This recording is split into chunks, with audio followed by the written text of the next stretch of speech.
Ladies and gentlemen. Hello everyone, welcome back to my YouTube channel. In today's video, we are going to see how to do the data manipulation and what exactly data manipulation is. So basically, data manipulation is something for the data itself. In this stage, what we are going to do is we are going to transform our data, we are going to clean it, we are basically going to restructure our raw data into the meaningful and the organized data, which makes it ready for the analysis and the visualization, or we can say that the data is ready for decision making. There are multiple operations using which you can do the data manipulation. Let's explore few components of data manipulation. So the very first is the data transformation. In the stage of data transformation, what you are required to do is you are required to convert one data from one format to another format, or you might have to change its structure as well. So change its structures means, suppose there is a column in which we have some values, and the values are like after decimal there are 3 values, and somewhere it is written after decimal 2 values. So to make it linear, you have to modify its structure by changing the 2 decimals into like 3 decimals into 2 decimals, so that it will have the linear values entire the data. Another is the data cleaning. In the stage of data cleaning, you have to identify and rectify the errors that you might have in your data. You have to figure out what are the inconsistencies you have in your data, what are the missing values, or where the missing values are exactly. So for doing that, what you have to do is you may have to handle the duplicate values, you might have to do the data formatting or dealing with the missing values, you have to remove the outliers, you have to do the standardization and normalization of the data. Another is the data enrichment. In this stage, what you have to do is you have to enhance the existing data with the information that is required for more good insights, we can say. So for this, you might have to add a column or add a feature, or you might have to integrate it with the external data source for some external data, and so on. Another is the data validation and the quality assurance. So for this one, what you have to do is you have to see whether the data is complete or not, whether the data has the perfect consistency or not. The data is something like with a good accuracy or not. So you have to validate your data, you have to check the quality of the data, you might have to do the data profiling, or you might have to do the outlier detection, validation route, or error handling as well. Next step in the data manipulation, or we can say the next component in the data manipulation, is the data aggregation with the summarization. Here you have to group the data, you have to calculate the summary statistics, mean, median, mode, and then you have to generate the reports or the dashboards. Then you might have to do the filtering, which we have learned in the last session, that how to do the selection. You might have to extract the subset of the data based on the certain criteria or the condition. Another part is the data integration. In this stage, you might have to combine multiple data sets into the unified data set. Let's take an example. You might have to work with the 5 different Excel sheets. But in case of working with the 5 different Excel sheets, your analysis are not going to be the uniform or the linear. So in that case, what you are required to do is you are required to create the 6th sheet in which you are going to combine all 5 data sets and make a unified data set for the comprehensive analysis. Then next step or next key component of the data manipulation is data sampling. You might have to extract the representative subset of the data for analysis, and especially in the large data set. Suppose you have the 10 lakhs or millions of rows data, and you have to work with the data, but your system isn't supporting, or your analysis do not require that much large data. So in that case, what you can do is you can extract the subset of the data for that particular analysis and come up with a decision required. Another is the data reshaping. In this stage, what you have to do is you have to transform your raw data into the structure of the data to facilitate with the analysis and the visualization. For this purpose, what you can do is you can do pivoting, melting, stacking, or unstacking of data.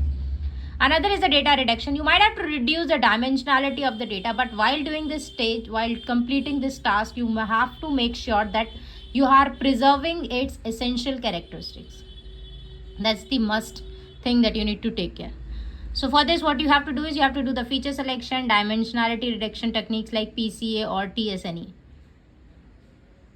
So let's see how we can implement it within the data. So I am using the same data which we have used in the last video, which is nba.csv, and I have imported the pandas library as well. Now I have imported the data. Here I am printing the first 5 rows of the data.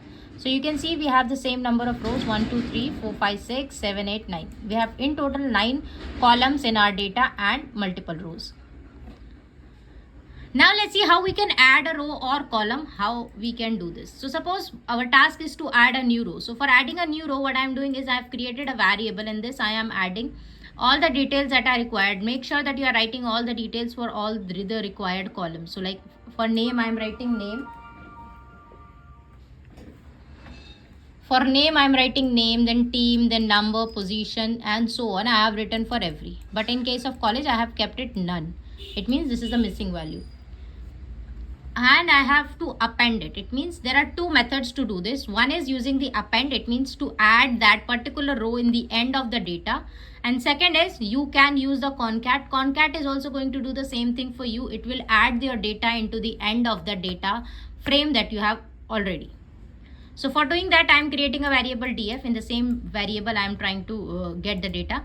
So pd.concat, and in the concat, I have to write down pd.data frame, and in the brackets new row, and index I am ignoring so that there won't be any error.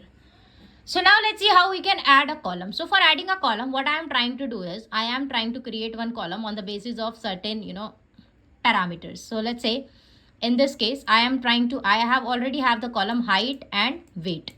So when I have height and weight, I am not sure, it just says 6'5", 6'6", and something like that. I want this height to be converted into inches. So for that I am doing df, and this is my column name that I am expecting it to present.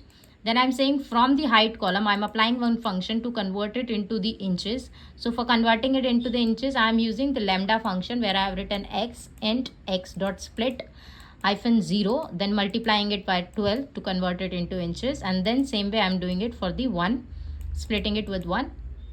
And if there is any missing value, I want it to come up with the NA only.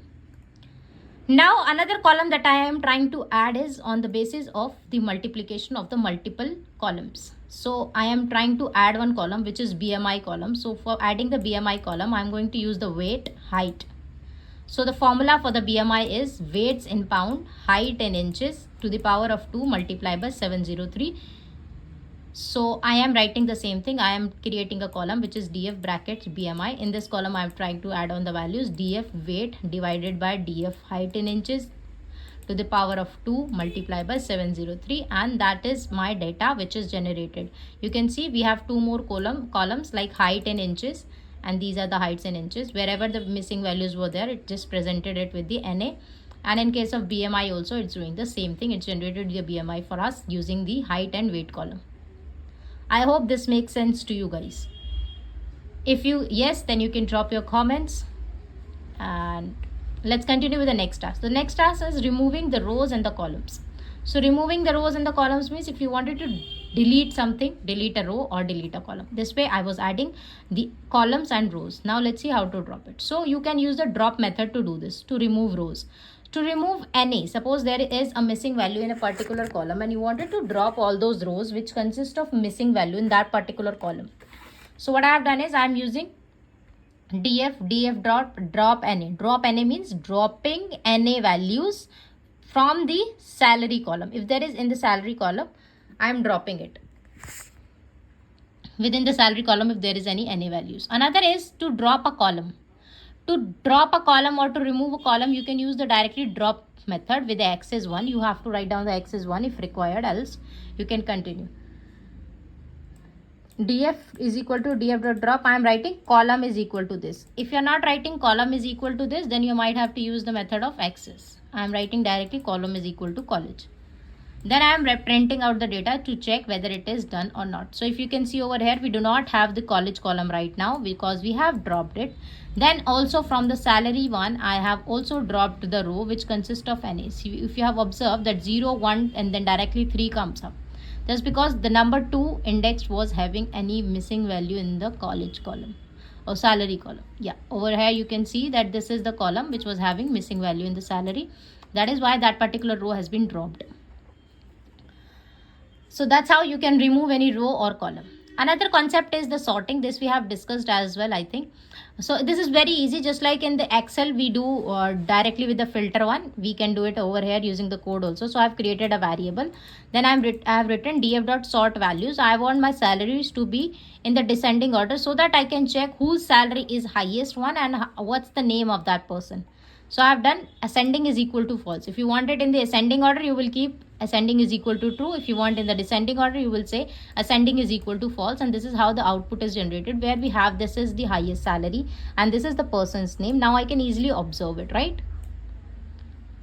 Now let's see how to do the filtering. Filtering we have already discussed based on the criteria using the Boolean indexing. So I have created a variable. What I am trying to do is I am trying to check whosever age is below 25. I want all those youngest players in the list. So here is the younger player list where I am expecting df.age. Condition is applying using the condition is applied using this symbol, and then I am writing 25. So here we have the output where the age are less than 25.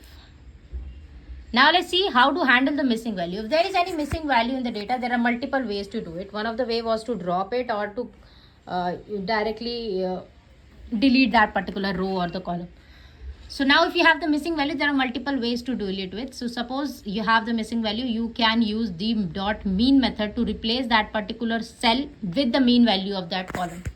So in the case of salary, there are multiple missing values. So how I am dealing it is I am saying df salary dot fill any df salary with mean. So there I am writing a function dot mean. So what will it do? It will take all the values from the salary. It will count out all the values, the number of values and the sum of values. So sum of values divided by number of values, it will calculate the mean accordingly and will replace the missing values with that mean value. Another is that you can drop the rows with any missing value. So I have done two things. First, I have updated my salary column, and once the salary column is updated, what I have done is I am expecting it to drop all the rows which has the missing value in any of the column except salary column. So that is what is done. That's how you can do the data manipulation, and there are many more things that you should learn in data manipulation. I will be uploading more videos in this. So stay tuned. You can subscribe to my channel if you like this video, and we'll meet in the next video. Bye bye.